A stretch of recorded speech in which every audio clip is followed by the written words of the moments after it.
അക്ഷരം എഴുതുകയും വായിക്കുകയും ചെയ്താൽ സാക്ഷരരായി എന്ന് പറയാം. പക്ഷേ സാംസ്കാരിക സാക്ഷരത എന്നത് അത്ര എളുപ്പമല്ല എന്ന തോന്നലുണ്ടാക്കുകയാണ് നാട്ടിൽ നടക്കുന്ന ചില കുറ്റകൃത്യങ്ങൾ. അന്ധവിശ്വാസത്തിന്റെ കറുത്ത പുകയ്ക്ക് മറവിലാണ് നമുക്കിടയിൽ ചില ജീവിതങ്ങൾ ഇപ്പോഴും. അന്ധവിശ്വാസത്തിന്റെ കയങ്ങളിൽപ്പെട്ട് സ്വന്തം പിതാവിനെ തന്നെ ഇല്ലാതാക്കാൻ ഒരു മകന് കഴിഞ്ഞത് ഈ കേരളത്തിൽ തന്നെയാണ്, നമ്മുടെ കേരളത്തിൽ, അതും ഈ 2025 തന്നെ.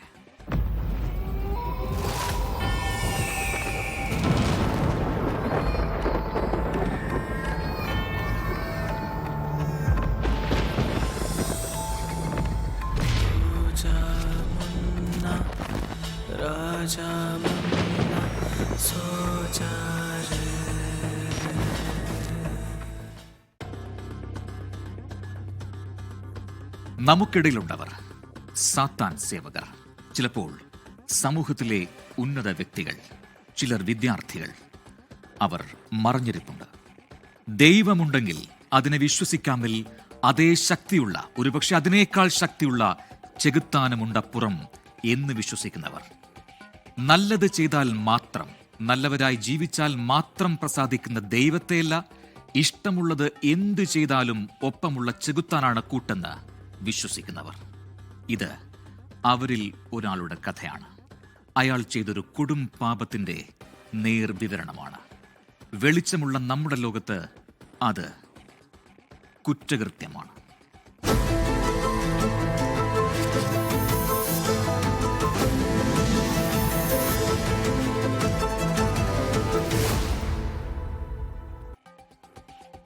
ഒരു ചെറിയ കുടുംബത്തിൽ വളർന്നു വലുതായൊരു സംഭവമാണ്. ഒരു ചെറിയ ശ്രദ്ധ, ഉറ്റവരുടെയോ പോലീസിന്റെയോ ശ്രദ്ധ, അല്പം കൂടി ഗൗരവത്തിൽ ഇതിലേക്കൊന്ന് പതിഞ്ഞിരുന്നെങ്കിൽ ഒരുപക്ഷെ നടക്കുമായിരുന്നില്ല ഈ ദുരന്തം. അച്ഛനും അമ്മയും ഏക മകനും മാത്രമുള്ള ഒരു കുടുംബം, തിരുവനന്തപുരം വെള്ളറടയിൽ.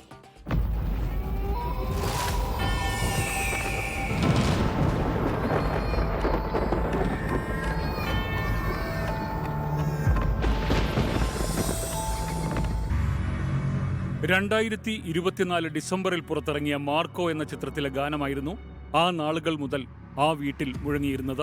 പകുതി ചെകുത്താൻ എന്ന വിശേഷണത്തോടെ നായകനെ അവതരിപ്പിച്ച ഗാനരംഗങ്ങൾ വയലൻസിന്റെ പേരിൽ ഏറെ വിവാദമുണ്ടാക്കിയതൊന്നും പ്രജിൻ എന്ന യുവാവിനെ ബാധിച്ചിരുന്നില്ല.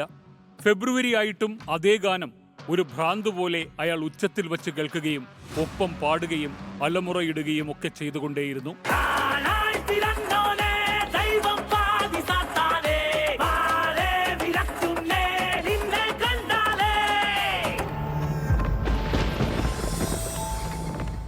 തിരുവനന്തപുരം ജില്ലയിൽ വെള്ളറട കിളിയൂർ ചരുവിള ബംഗ്ലാവിൽ അവർ 3 പേരായിരുന്നു താമസം. ഗൃഹനാഥൻ ആർ ജോസ് എന്ന 70 വയസ്സുകാരൻ, ഭാര്യ സുഷമ കുമാരി, അവരുടെ മകൻ പ്രജിൻ ജോസ് 28 വയസ്സ്. ഒരു മകൾ വിവാഹിതയാണ്. മകൾ പ്രജില വിവാഹിതയായി ചെന്നൈയിലാണ് താമസം. മൂത്ത മകൻ 8 വയസ്സുള്ളപ്പോൾ അസുഖം ബാധിച്ച് മരിച്ചിരുന്നു. ജോസ് സുഷമ ദമ്പതികളുടെ 3ാമത്തെ മകനാണ് പ്രജിൻ ജോസ്.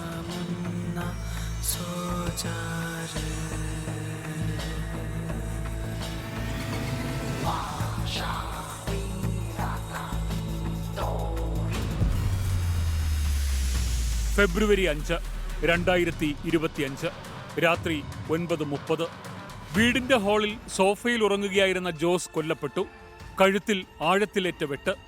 ഒരു വെട്ടല്ല, പലതവണ ആവർത്തിച്ച വെട്ട്. ചോര വാർന്നാണ് മരിച്ചത്.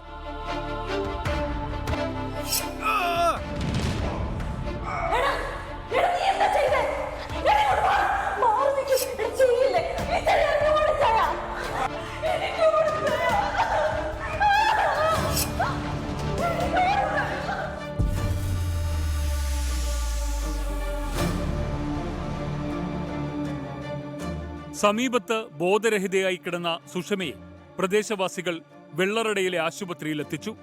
സംഭവസ്ഥലത്തേക്ക് പോലീസ് എത്തി. നടപടി പൂർത്തിയാക്കിയതിനു ശേഷം മൃതദേഹം പാറശാല താലൂക്ക് ആശുപത്രിയുടെ മോർച്ചറിയിലേക്ക് മാറ്റി.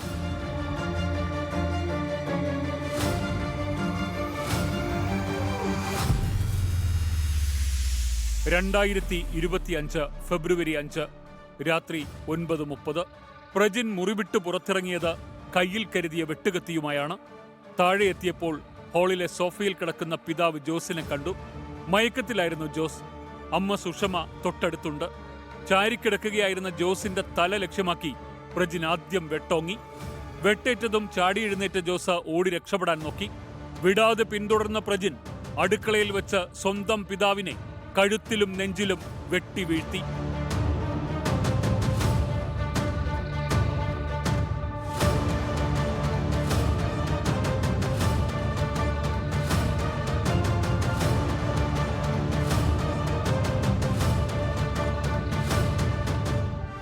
ഇതിനിടെ തന്നെ തടയാനെത്തിയ അമ്മയെ അയാൾ തള്ളിമാറ്റി. രക്തം കണ്ട ആ വനിത ബോധരഹിതയായി അവിടെ വീണു. പിടയുന്ന ജോസിനെ നോക്കി നിന്നു പ്രജിൻ. മരണമുറപ്പിക്കാൻ അയാൾ ഒരൽപ്പം കാത്തു.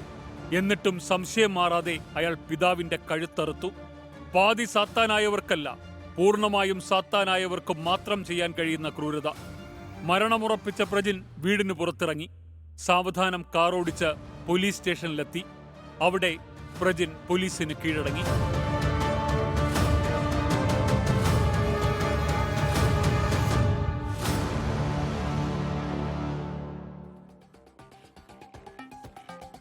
നടുക്കുന്ന കാഴ്ച. പ്രദേശവാസികൾക്ക് പക്ഷേ പറയാൻ ഏറെയുണ്ടായിരുന്നു. ഇങ്ങനെയൊരു ദുരന്തം പ്രതീക്ഷിച്ചിരുന്നില്ല എങ്കിലും പ്രജിനെ ചുറ്റിപ്പറ്റിയുള്ള ദുരൂഹതകൾ അവിടെ അവശേഷിച്ചിരുന്നു. എന്തായിരുന്നു യഥാർത്ഥത്തിൽ പ്രജിന്റെ പ്രശ്നം? കൊന്നുകളയാനും മാത്രം എന്ത് തെറ്റാണ് ആ പിതാവ് മകനോട് ചെയ്തത്?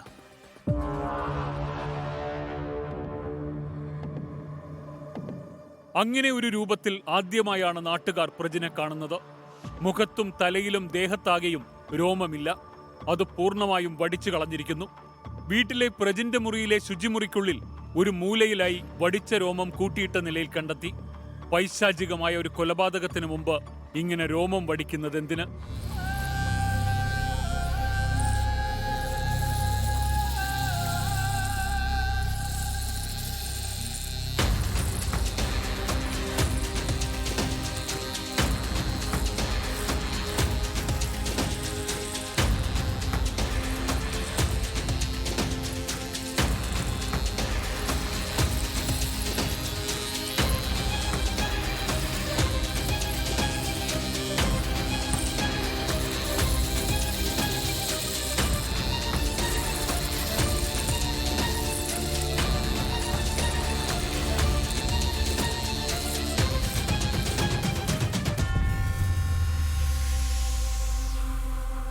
കൊലപാതകത്തിന്റെ കാരണങ്ങൾ തിരഞ്ഞ പോലീസ് ആദ്യമേ തന്നെ കുടുംബത്തിനുള്ളിലെ പ്രശ്നങ്ങളിലേക്കാണ് തിരിഞ്ഞത്.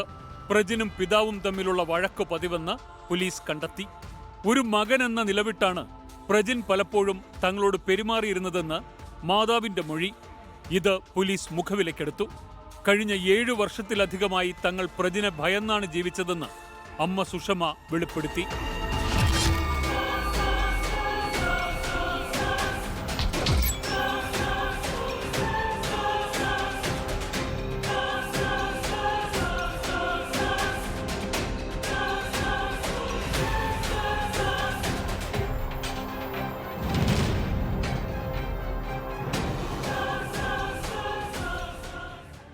സുഷമയുടെ നിലവിളി കേട്ടെത്തിയ പ്രദേശവാസികൾക്കും പറയാനുള്ളത് സമാനമായ കഥകൾ തന്നെ.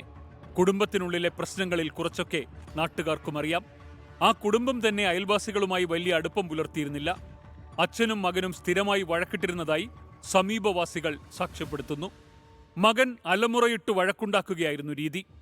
അപ്പോഴൊക്കെ അച്ഛൻ ജോസ് വീട്ടിൽ നിന്നു മാറി സമീപത്തെ കടയിൽ ചെന്നിരിക്കുകയാണ് പതിവ്. ഓസ്ട്രേലിയയിലാണ് പഠിച്ചതെന്നാണ് അറിവ്. മറ്റുള്ള കാര്യങ്ങളൊന്നും അറിയില്ല. പയ്യൻ മുന്നേ വേറെ ആരുമായിട്ടും ബന്ധമുള്ളതായിട്ടും അറിയില്ല. ഇവിടെ ഞങ്ങൾ കടയിൽ സാധനം വാങ്ങിക്കാൻ വരുമ്പോൾ കാണുമെന്നുള്ളതേ ഉള്ളൂ.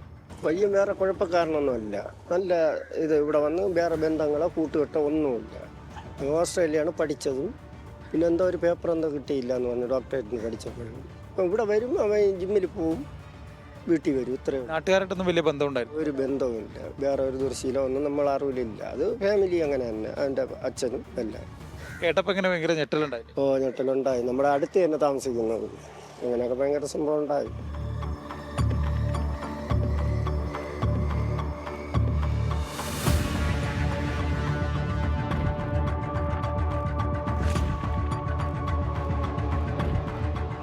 മാതാപിതാക്കളെ ശാരീരികമായി ഉപദ്രവിക്കാറുണ്ടായിരുന്നു പ്രജിൻ. നിരന്തരം പണം ആവശ്യപ്പെട്ടായിരുന്നു ഉപദ്രവമെന്നാണ് ചില അടുത്ത ബന്ധുക്കൾക്ക് അറിയാൻ കഴിഞ്ഞത്. പ്രവീണിൻ്റെ അമ്മ പറഞ്ഞത് ഈ രൂപ പലപ്പോഴും ചോദിക്കുന്ന സമയത്തിന് കൊടുത്തില്ല എങ്കിൽ വയലൻ്റ് ആകും. അങ്ങനെ ഈ ലഹരി ഉപയോഗിച്ചു അത് ഇല്ല എന്നാണ് അവർ പറയുന്നത്.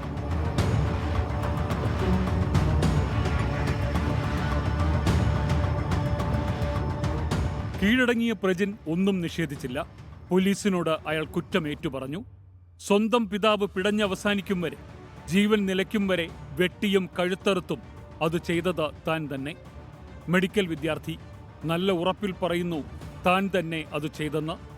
ചോദ്യം അതെന്തിനായിരുന്നു എന്നാണ്. ചോരയും മാംസവും പകർന്ന് ജന്മം തന്ന പിതാവിനോട് എന്തിന്?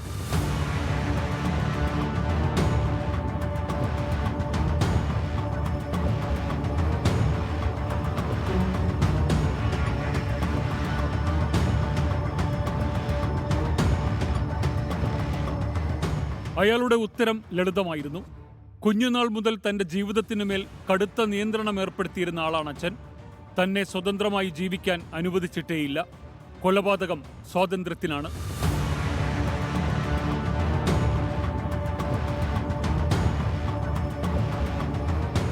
പക്ഷെ പ്രജിന്റെ കുറ്റസമ്മത പ്രസംഗം പോലീസിന് ദഹിച്ചില്ല. പ്രജിനെ നെയ്യാറ്റിൻകര കോടതി റിമാൻഡ് ചെയ്തു. പോലീസ് അന്വേഷണം സൂക്ഷ്മമായിരുന്നു. സംഭവസ്ഥലം, പ്രജിന്റെ മുറി, പ്രജിൻ പോയ വഴികൾ, നാട്, നാട്ടുകാർ, എല്ലാറ്റിനും മുകളിൽ പോലീസിനെ കുഴക്കിയ ആ രൂപം, രോമം വടിച്ചുള്ള പ്രജിന്റെ സാത്താനിക് രൂപം.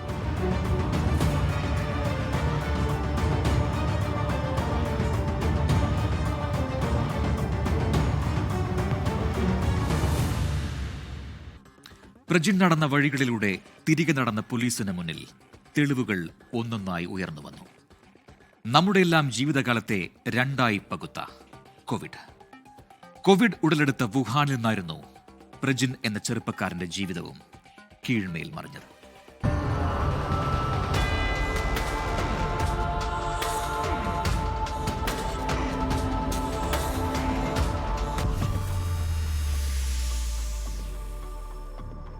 ചൈനയിലെ വുഹാൻ യൂണിവേഴ്സിറ്റിയിലായിരുന്നു പ്രജിൻ പഠിച്ചിരുന്നത്.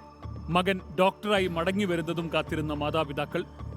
MBBS പഠനത്തിനിടെയാണ് ചൈനയിലും ലോകത്തെമ്പാടും കോവിഡ് പൊട്ടിപ്പുറപ്പെട്ടത്. വുഹാനിൽ നിന്നും പ്രജിന് മടങ്ങേണ്ടി വന്നു. നാട്ടിലെത്തി ഓൺലൈനായി പഠനം പൂർത്തിയാക്കി. ഫീസ് അടച്ചിരുന്നത് ഒരു ഏജൻസി വഴിയായിരുന്നു. പരീക്ഷ കൃത്യമായി എഴുതി. പക്ഷേ ചതിവ് മറ്റൊരിടത്തായിരുന്നു.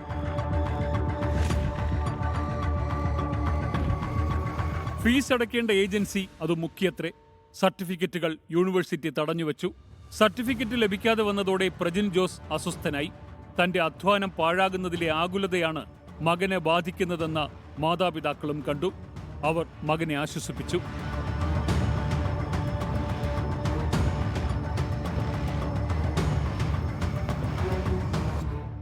പ്രജിന്റെ വിദ്യാഭ്യാസത്തിനായി ചൈനയിലേക്ക് നൽകേണ്ടി വന്നത് ലക്ഷങ്ങളാണ്.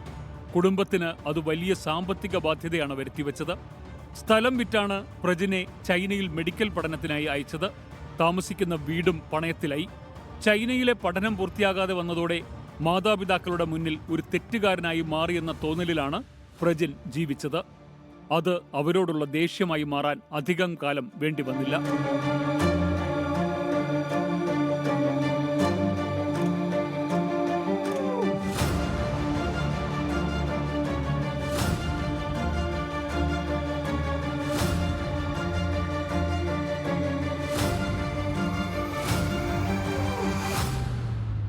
മകന്റെ നിരാശ മാറ്റാൻ തന്നെ മാതാപിതാക്കൾ തീരുമാനിച്ചു.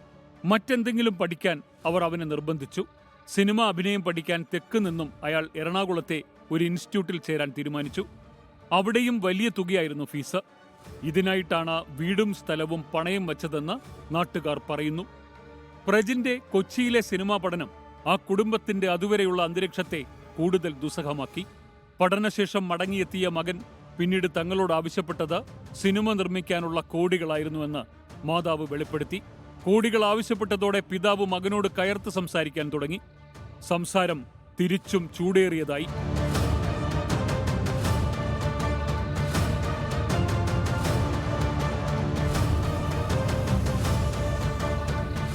അച്ഛനും മകനും തമ്മിലുള്ള വാക്കുതർക്കങ്ങൾ പലപ്പോഴും കയ്യാങ്കളിയിലേക്ക് കടന്നു. മകൻ അച്ഛനെ ഉപദ്രവിക്കുന്നത് പതിവായി. പണം ചോദിക്കുന്നതും അതിനായുള്ള വാശിയും മാത്രമല്ല ആ മാതാപിതാക്കളെ വേദനിപ്പിച്ചത്. മകന്റെ പെരുമാറ്റത്തിലെ വന്യതയായിരുന്നു, സ്വഭാവത്തിലെ പൈശാചികതയായിരുന്നു അവരെ ഭയപ്പെടുത്തിയത്. കൊച്ചിയിൽ നിന്നും മടങ്ങിയെത്തിയ മകൻ തങ്ങളെ അവന്റെ മുറിക്കുള്ളിലേക്ക് കയറ്റിയിരുന്നില്ല എന്ന് മാതാവ് പറയുന്നിടത്താണ് പോലീസിന്റെ അന്വേഷണം എത്തിയത്.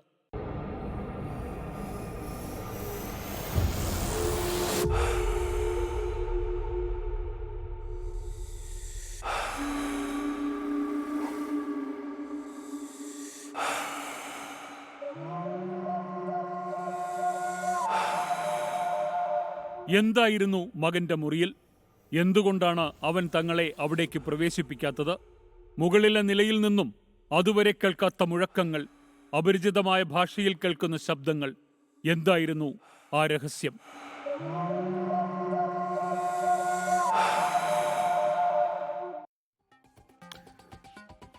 ബെഡ്റൂമിലെ ശുചിമുറിയുടെ മൂലയിൽ കൂട്ടിയിട്ടിരുന്ന മുടിയുടെ രഹസ്യം തേടിയാണ് പോലീസ് ഇറങ്ങിയത്. സംശയങ്ങൾ ബലപ്പെടുത്തുന്ന പലതും പോലീസിന് മുന്നിലുണ്ടായിരുന്നു. അമ്മ മുറിയിൽ നിന്നും കേൾക്കുന്ന അപരിചിതമായ ശബ്ദം മുതൽ പലതും.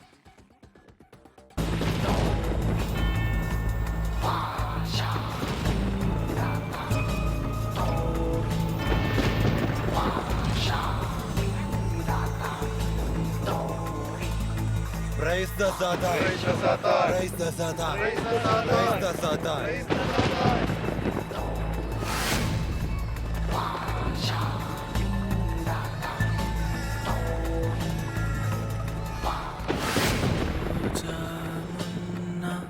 മകന്റെ മൊട്ടയടിച്ച രൂപം കണ്ടപ്പോൾ തന്നെ അവർക്കെന്തോ പന്തികേട് തോന്നിയിരുന്നു. ട്രിമ്മർ ഉപയോഗിച്ച് പെട്ടെന്നൊരു ദിവസം അയാൾ എന്തിനിത് ചെയ്തു? മുറിയിൽ നിന്നും പതിവായി എന്തോ കത്തിക്കുന്നത് പോലെ തോന്നിയിരുന്നു. ചോദ്യം ചെയ്തപ്പോൾ പ്രജിൻ പതിവ് പോലെ ദേഷ്യപ്പെട്ടു, തട്ടിക്കയറി.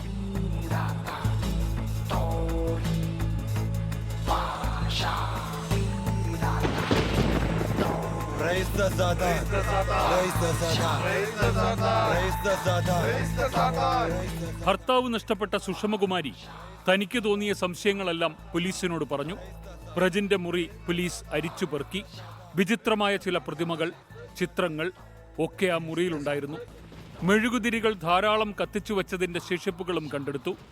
സാത്താൻ സേവകനാണ് പ്രജിൻ എന്ന നിഗമനത്തിൽ പോലീസ് കൂടുതൽ തെരഞ്ഞു.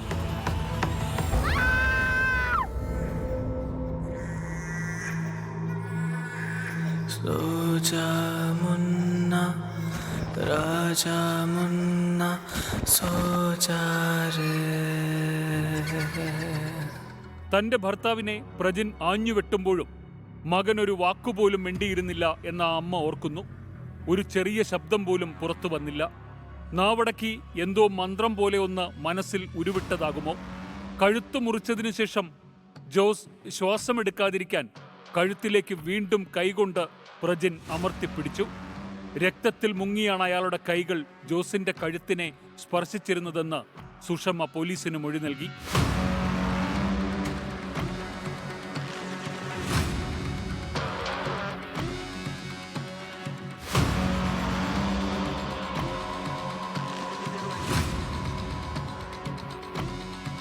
അയൽക്കാരെ വിളിക്കാൻ താൻ ആ സമയം പുറത്തേക്കിറങ്ങി ഓടി. വഴിയിൽ കണ്ട ആരോടൊക്കെയോ പറയാൻ ശ്രമിച്ചു. തിരിച്ചു കയറിയ സുഷമ രക്തത്തിന്റെ രൂക്ഷഗന്ധത്തിൽ ബോധരഹിതയായി. നിശബ്ദനായിരുന്ന പ്രജിൻ കൊലയ്ക്ക് ശേഷം അപ്പന്റെ മരണം ഉറപ്പാകുന്നതും നോക്കിയിരുന്നു. പിന്നീട് മാത്രമാണ് അയാൾ ഫോൺ എടുത്ത് സംസാരിച്ചത്.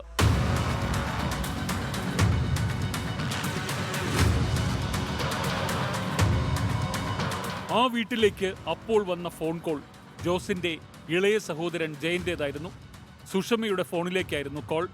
വീട്ടിൽ ബഹളം കേട്ടതും കൊല നടന്നുവെന്ന് സുഷമ അയൽക്കാരോട് നിലവിളിച്ചു പറഞ്ഞതും കേട്ടറിഞ്ഞ ജയൻ വീട്ടിലേക്ക് വിളിച്ചു നോക്കിയതാണ്. പക്ഷെ അപ്പോഴേക്കും സുഷമയുടെ ബോധം മറഞ്ഞിരുന്നു. ഫോൺ എടുത്തത് പ്രജിൻ തന്നെയായിരുന്നു. അങ്കിളെ, ഞാൻ എൻ്റെ അപ്പനെ കൊന്നു, എന്നെ ജീവിക്കാൻ സമ്മതിക്കുന്നില്ല. ഫോണെടുത്ത പ്രജിൻ അപ്പന്റെ സഹോദരനോട് വെളിപ്പെടുത്തി. കൊലപാതകത്തിന് ശേഷമുള്ള ആദ്യ വാചകങ്ങൾ. കൊലപാതകം ചെയ്യുമ്പോൾ അയാൾ പുലർത്തിയ നിശബ്ദത ഒരു വിശ്വാസത്തിന്റെ ഭാഗമെന്ന് പോലീസ് ഉറപ്പിച്ചു.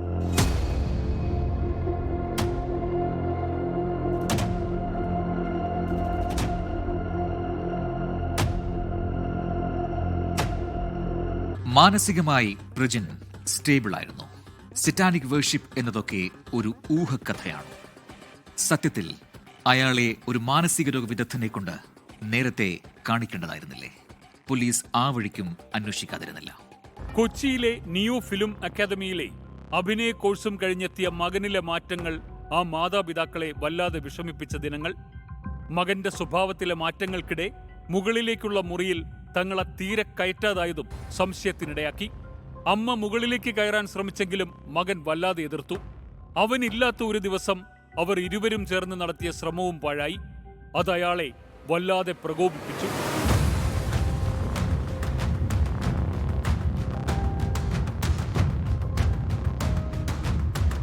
പൂട്ടിയിരിക്കുന്ന മുറിയിൽ നിന്ന് ഒരു മൂളൽ കേൾക്കാം. ഒരു വിദേശ സംഗീതം പോലെ ചിലപ്പോൾ തോന്നിക്കുന്ന ഒന്ന്, ഒരു പ്രത്യേക ഇനത്തിലെ ഭയപ്പെടുത്തുന്ന ശബ്ദം. വല്ലാത്ത മുഴക്കത്തോടെ അത് കാതുകളിൽ എത്താറുണ്ടായിരുന്നുവെന്ന് അമ്മ സുഷമകുമാരി പറയുന്നു.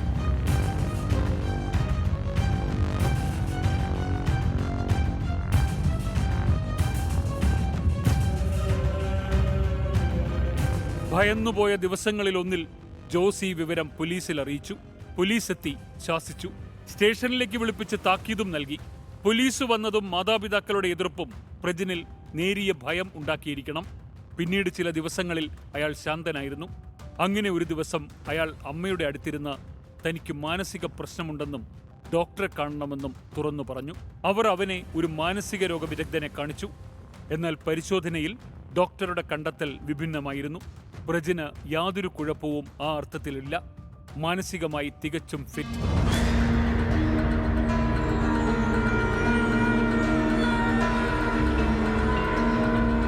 മാനസിക പ്രശ്നങ്ങളില്ല. അപ്പോൾ പിന്നെ അയാളുടെ ചെയ്തികൾ എന്ത്? വീണ്ടും പോലീസ് സത്താനിക് കുറ്റകൃത്യം എന്ന നിഗമനത്തിലേക്ക് തന്നെ മടങ്ങി.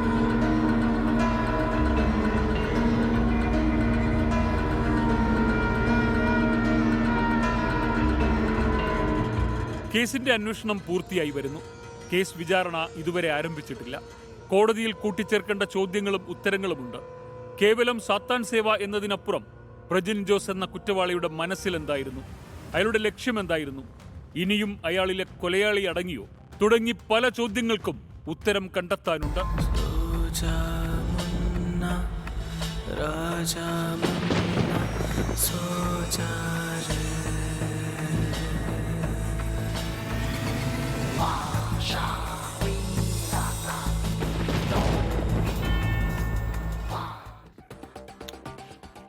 യോഹന്നാൻ 8-ാം അധ്യായം ഇങ്ങനെ വായിക്കുന്നു: നിങ്ങൾ നിങ്ങളുടെ പിതാവായ പിശാചിന്റെ മക്കൾ.